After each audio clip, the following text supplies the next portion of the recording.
Kalaboso ang isang tricycle driver matapos na makuhanan ng hinihinalang iligal na droga sa ikinasang drug buy bust operation ng mga otoridad sa barangay Parang Jose Panganiban, Camarines Norte mag-aalas 2 ng madaling araw kahapon, December 21. Kinilala ang sospek na si alias Dano, 55 anyos, byudo, residente ng nasabing lugar at kabilang sa listahan ng Regional High Value Individual. Nasamsam mula sa sospek ang 6 na pakete ng hinihinalang shabu na may tinatayang timbang na humigit kumulang 7 gramo at nagkakahalaga ng 47,600 pesos. Nakuha rin sa kanya ang isang revolver na kargado ng 2 bala.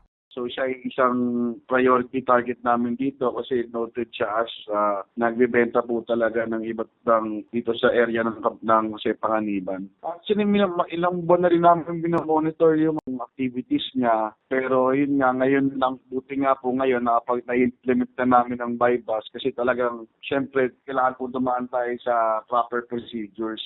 Ilang months na rin po ma'am siya na sinasurveillance.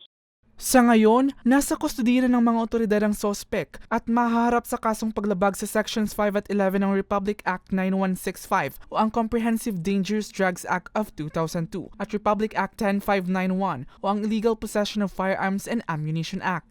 Nagkakaso na to ng sa Section 11 nung last 2021 pa nung April. Nag-search warrant yung PDEA sa bahay nila sa Barangay Parang din. Pero na-dismiss po yung kaso niya dahil sa paglabag sa chain of custody. So since then pa po talaga siya ng illegal na drug.